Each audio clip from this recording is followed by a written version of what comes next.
The millionaire's son never walked until he saw the new black maid do the unbelievable. The Everett estate stood like a fortress of silence. Inside, its walls held more than wealth. They held heartache. Behind every marble floor and chandelier, there was a room where laughter once lived, and where now only echoes remained. 3-year-old Noah Everett had never taken a step in his life. Doctors gave Damon Everett, the boy's father, every explanation science could offer.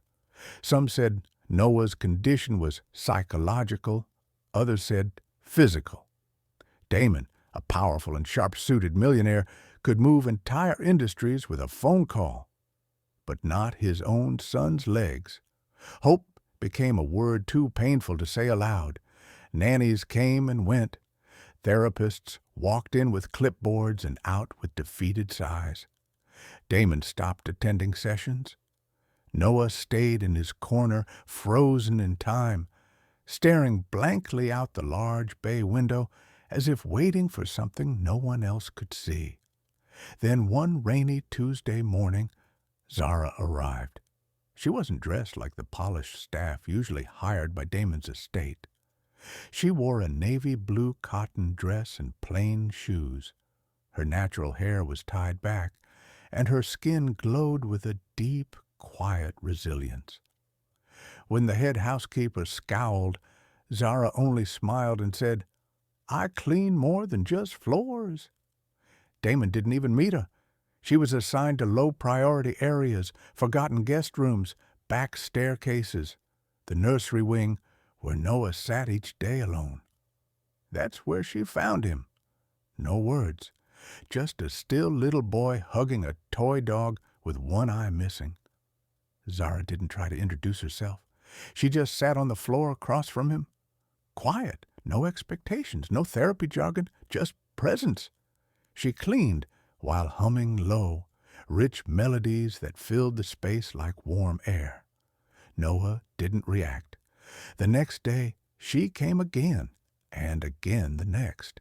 She began bringing little folded paper birds, placing them in a row before him. On the 4th day, Noah leaned forward and touched one.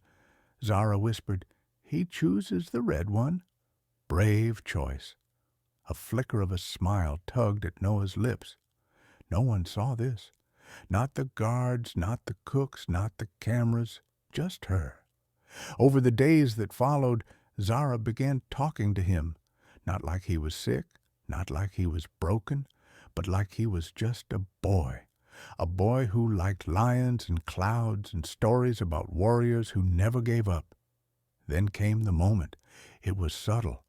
Zara had rolled onto the rug laughing, pretending to be a monster trying to catch Noah's stuffed toy. Noah squealed, twisted, and leaned forward, his hands pressed to the floor. Then his knees. Zara froze. She didn't cheer, didn't gasp, just opened her arms wide and said, "Come, if you're ready."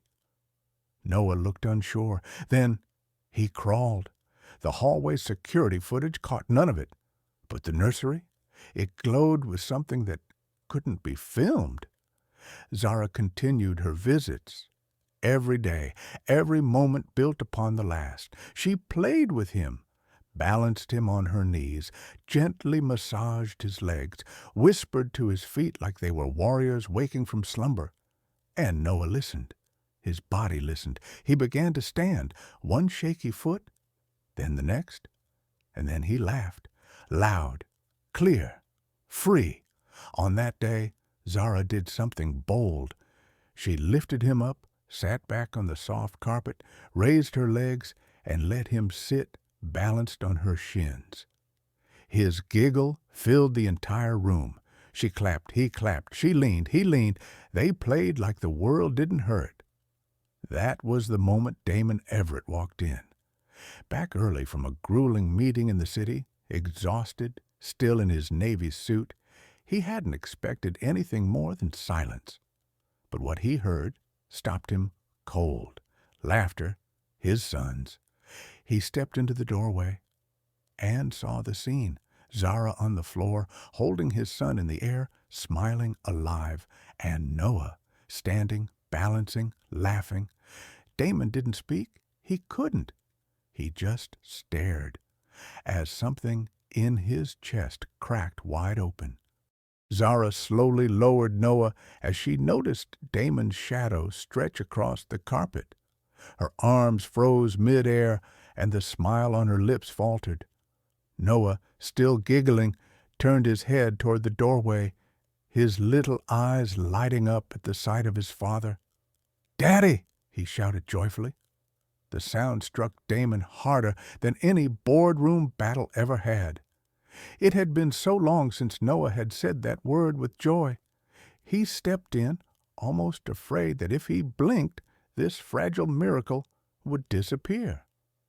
Zara rose slowly, her hand still bracing Noah, who now stood, albeit wobbly, but standing on his own 2 feet.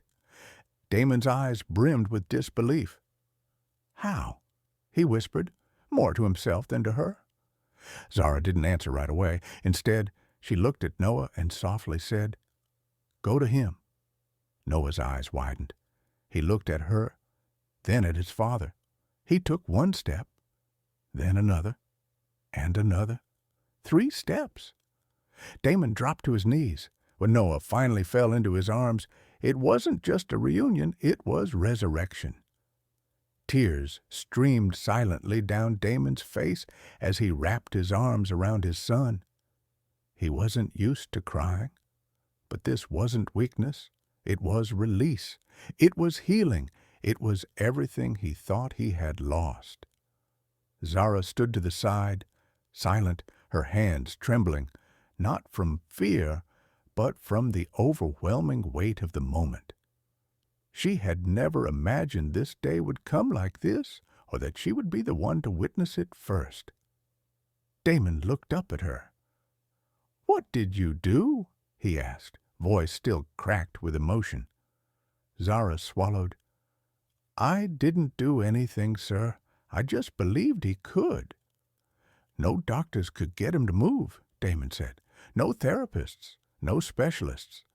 They gave up, and He broke off. Zara stepped forward, finally speaking with quiet strength. "They tried to fix him like a machine. I just saw a little boy who needed someone to wait, to play, to be there when he was ready."